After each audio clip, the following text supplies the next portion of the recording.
wanted to talk about rethinking our thoughts to manage chronic pain.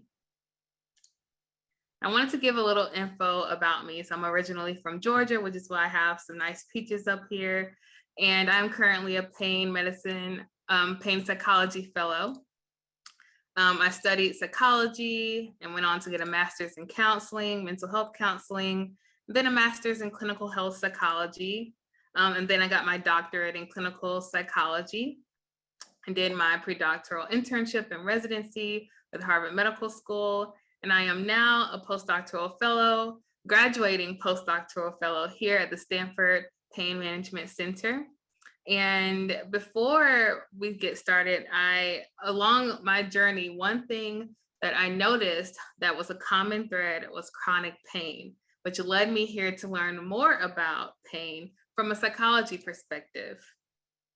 And I wanted to know, if you were to just reflect to yourself in this moment, how would you define pain? Just think about what descriptors come to mind, or emotional experiences: hurt, fear, anger, annoyance, etc. So thinking about your own experience in pain, there is a definition of pain, and it's defined now, and I know a lot of you have been to this talk before. It's an unpleasant sensory and emotional experience associated with actual or potential tissue damage. And I wanted to highlight this, that pain is both sensory and emotional. And this is from the International Association for the Study of Pain, or IASP for short. But historically, there's been a bit of an imbalance in chronic pain treatment, where maybe the sensory, there is way more weight there than the emotional part. And so today I wanted to shine some light on the emotional, psychological, and behavioral factors that impact pain. And you're already shining some light on some of these factors by coming to today's talk. So let's balance the scales, shall we? And so one thing I wanted to emphasize is that pain is influenced by meaning. And so when we further look at the definition of pain, even the roots of pain comes from words meaning suffering, punishment, penalty, payment, etc. And so even thinking about the word pain itself is associated with all of these very difficult, negatively leaning words and roots of words. I know that Dr. McKenzie mentioned this earlier, but in terms of prevalence as well, more than 10% of the world is impacted by pain.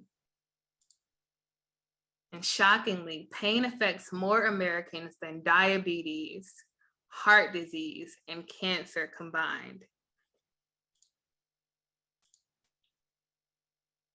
And a recent study showed that about 20.5% of US adults experience chronic pain.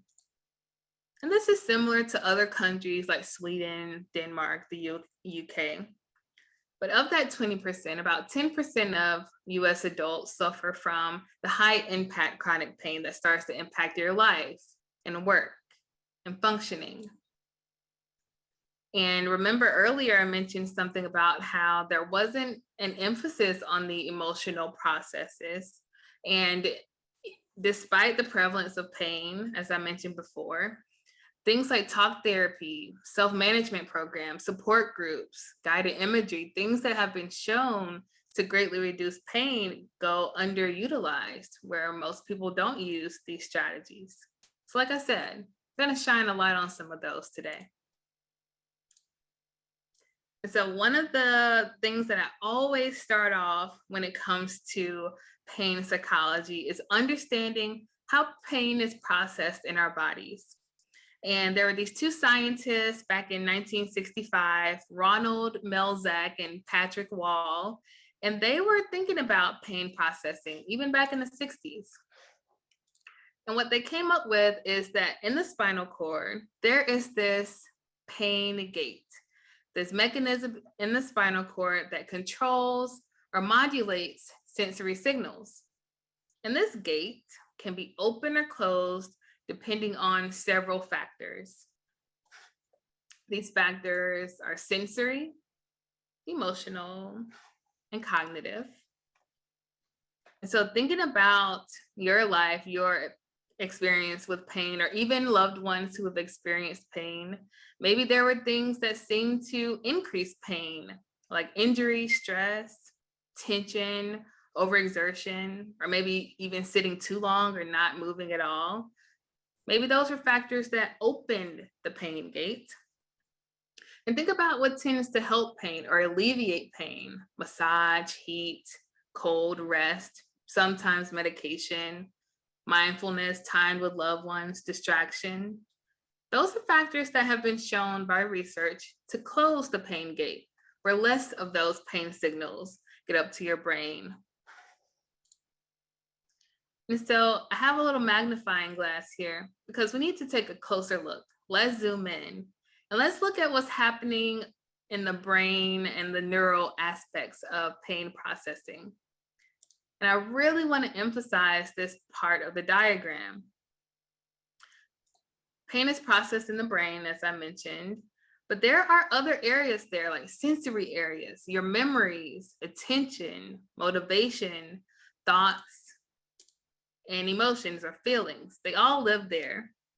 And research has shown that pain and emotions even share some space in the brain, or real estate in the brain, processed via similar neural pathways. And these, I just want to remind you, these factors in pain impact pain processing, pain intensity, pain control, and pain anticipation. And those two scientists I mentioned earlier, Melzack and Wall, back in the 60s, they were even thinking about how mental states impact the perception of pain, either reducing or increasing pain sensations. And so, as I mentioned, I wanted to shine a light on the cognitive factors in particular that tend to open or close the pain gate. And so we have chronic pain here in the middle. And there's this model of chronic pain that we use to look at chronic pain from several different standpoints. Like, for example, there's like the biological or the physical, where there's injury, infection, illness, nerve damage, procedures, interventions, etc. And then there are behavioral factors like overexertion, as I mentioned, or lack of activity. Maybe a person doesn't have as many coping tools, or substance use. And then there are the social, the environmental factors that play into the pain experience, like stressors in relationship or family, feeling isolated, cultural factors or discrimination, your environments, like your work environments that are stressful, and even access to effective care can impact pain. And then, as I keep mentioning, there are the emotional and cognitive factors that feed into or play into the pain experience, like stress, anxiety, worry, depression, feeling helpless or hopeless, feeling angry, or even the way we think impacts pain. So I wanted to show, this is a very big diagram, but just emphasizing that the pain experience itself is multifaceted, that all of these factors contribute to pain. And all of these factors feed into one another. And so just wanted to give you a lens through which we view chronic pain from this biopsychosocial model. And so there is this app called the Curable app, and they came up with this amazing diagram that I wanted to share with you about chronic pain and the cycle of stress and pain. And they dive further into the neuroscience of how stress can fuel this persistent pain. And so on the left, hopefully you can see this okay, there are stresses, things that can impact pain, injuries, as I mentioned, relationships, work, anxiety, emotions, maybe PTSD or trauma, childhood things that were difficult, painful memories. And then it goes to the next step of, what does the brain tell the body to do when it's stressed? The blood flow literally shifts from the frontal part of your lobes where we think to the limbic system, like your emotions, the fight or flight part of the brain, which is that survival part of our brain, gets activated. And then what's impacted? Your muscles, blood flow, your nervous system, your body stops digesting as well. Your heart rate increases. You might start to feel more pain, tingling, numbness, burning, etc. And how all of this can lead to more stress. Sometimes it can lead to a more sensitized nervous system, fear, worry, anticipation of pain. And so I just wanted to show that when pain persists, it just becomes complex. And that research shows that psychological and emotional elements can play a big role in pain. And so it even leads to this rewiring of the neural circuitry, and it can lead to or turn up the volume on pain. So one of the reasons why we focus on thoughts is because that's one thing that we can think more deeply about and even explore and see what are the thoughts that might be impacting pain. So what we're going to do is start thinking about our thinking. So first, I'm going to briefly talk through this model. Let's say there's a situation that happens, and we're going to go through an example together. And then maybe a thought comes up or an interpretation of the situation that leads to a certain emotion or feeling that arises. And then it's often linked to an action. So this is the cognitive behavioral therapy model that I am introducing here. And I have these arrows here with points at either end, just to show that this is bidirectional, that all of these factors feed into one another, that the way you feel can lead to a certain thought or an action, or a certain action can lead to a certain thought process or emotions. They're all linked and they're all intertwined. And so I wanted, like I mentioned, it's one thing to know, but I wanted to apply this to an actual situation.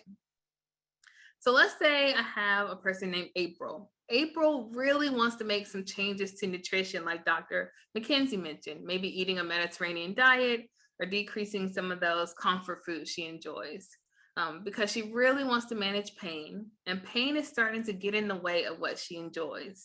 She's just struggled with her diet and weight for years. She's feeling discouraged, and all the food that she enjoys, she just feels like she's not able to eat it. She's feeling really discouraged. So we have our situation. And even the perception of a situation can impact the thoughts we have about it and how we act in the face of the situation. So let's say April's having these thoughts. I can't do anything I used to do. I can't eat the foods I used to enjoy. There's no life without pain. Maybe she starts to feel dejected, frustrated, just stuck, anxious, or ashamed, maybe even embarrassed that she can't make these changes. And maybe that leads her to isolate or just rest, cry, or overeat comfort foods, maybe even fueling the thoughts that she had before. But what if she saw it as more of a challenge? That maybe this is something that she could overcome, but maybe she needed to problem solve a little bit or think in a more helpful way. She might think, well, maybe I'll work with a nutritionist. I'll modify the foods I like to make them a little bit more nutritious. I'll eat my comfort foods on occasion, and if I mess up, no big deal.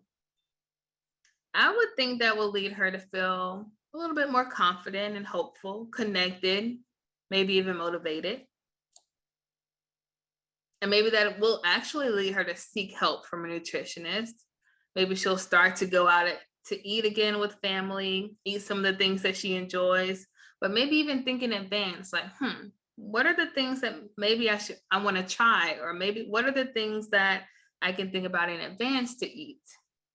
So the point I wanted to make with this is that the situation didn't change. April was still in the same situation, still trying to make changes to her diet for pain management, but her perception of it changed. It changed the way she went about changing her diet or managing pain. And that is key. the perception is key, which is why we think about our thoughts. And so in the previous example, I had this thought here. And so these types of thoughts that April had, they're often automatic. So they just pop up without effort. They're mostly biased. So maybe facts don't necessarily support the thoughts. These thoughts might be more emotional in nature. And often they're just unhelpful. Like April's thought up there. It didn't necessarily help her think in a different way or manage her pain differently. It just got her more down and made it difficult to act in a more helpful way. And this is what we want to target when it comes to pain management, how to think in a more helpful way. And so I also wanted to highlight common thinking traps. And before I get into these, I want to say these are a part of the human experience. So not to single anyone out, I've been there too, that these thinking traps are just ways that our brain have learned to manage or think about stressors or think about pain. So there's one thinking trap, fortune telling, predicting what might happen in the future while ignoring alternatives. So when it comes to pain, maybe a person might think, I'll never be able to do things, or I'll never be able to do things I used to enjoy again. So that's fortune telling because we don't know necessarily if that person might be able to do that thing, like play golf or spend time with family, the things that they used to enjoy. Maybe they will. Or some people fall into the thinking trap or the shoulds or musts, saying, well, I should have done in situations that lead to just more pressure and more stress. And this thinking pattern often just confirms failure. It's just another thinking pattern that's unhelpful. So people might think, well, I shouldn't have to ask for help. I should do this myself, which, like I said, will keep a person down or just more stressed out, feeling more pressure. And then the good old all or nothing thinking, or thinking black and white thinking is another term for this. Thinking in terms of good or bad, perfect or failure, right or wrong, but ignoring alternatives, often not seeing the gray area. This is often unhelpful because it generates the idea that even a slightest veer from this plan might derail you. And so it's often not the most productive thinking. And if I were to tailor this toward nutrition, maybe someone ate their comfort foods this week and they thought, well, I might as well eat the pizza, finish it off with dessert. I'll try again on Monday. And so I'm sure we can all see how this might not be the most productive thinking if they're just thinking all or nothing. And lastly, let's talk about catastrophizing. This is a thought process that is most associated with pain outcomes. It involves magnifying or ruminating about, or just this overall perceived inability to cope with pain.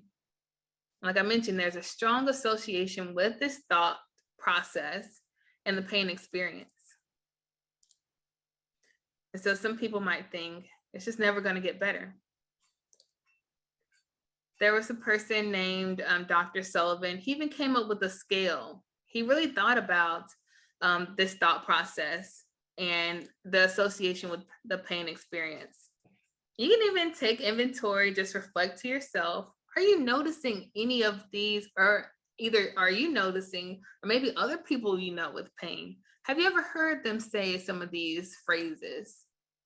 I worry about pain all the time, if it will end. I feel like I just can't go on. It's terrible. I think it's never going to get better. I keep thinking about how badly I want the pain to stop. There's nothing I can do to reduce the intensity of pain. And so what the research shows is these kind of thoughts heighten negative processes in the nervous system. There becomes this negative or unhelpful mindset about pain. And this leads to a worse pain experience. And so how do we change our perception of pain? And so we talked about how this is a natural response to pain is to maybe think about it in a way that is distressing. Pain itself is a distressing sensory experience, and it's associated with fear, annoyance. Some people think it's just consuming, inescapable, associated with threat or loss, like with April in our example. There's even a study that showed that some people were thinking about pain as just a living death. And is there another way to think about pain and what that signal might be telling us? Let's look at this perspective. Let's say a person started thinking about pain as a signal that was trying to tell them something, like maybe I overdid it. I need to pace things more. Or maybe pain is a signal that I need to set better boundaries at work. I'm doing too much. I'm working too hard, too many hours.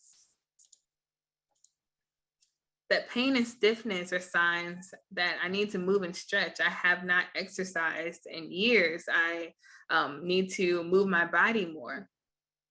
And so this is not saying that pain is pleasant, not saying that pain is wanted, but is there another way to view pain? Of course, pain itself is a signal that is designed to help keep us safe. And there have been studies to show that people who are born without the experience of pain or the ability to feel pain, they often get hurt and have more life-threatening injuries because they don't have this helpful cue that we have. So thinking about, is pain signaling something else? That maybe there's more stress there that needs to be managed, that maybe you're overdoing it, for example. A cue that even some unhelpful thoughts might be there too, and changing the perception of pain. All of this to say that just noticing unhelpful thoughts about pain, trying to think in a helpful way, that in and of itself is a win. And this is how you create new thought patterns and habits. And this actually changes your nervous system. And so I wanted to have some resources here. There's the Pain Survival Guide, Explain Pain by some pain researchers that have been shown to really dive into the pain neuroscience, Full Catastrophe Living, and some others, Radical Relief, Overcoming Chronic Pain, one by Beth Darnell, a Stanford researcher, Less Pain, Fewer Pills, to gain more control over chronic pain. And then there's Curable Health. It's a pain psychology app, and they're free podcasts, Like Mind, Like Body. And so these are some of the resources that I wanted you all to be aware of that exist when it comes to pain psychology, and diving a little bit more into this idea of how thoughts might be impacting pain or even turning up the volume on pain. And of course, as always, here are the Stanford pain psychology resources that I will leave up here for people to take note of or even screenshot if they would like. But that is the end of my part of the presentation today. I hope you all enjoyed it.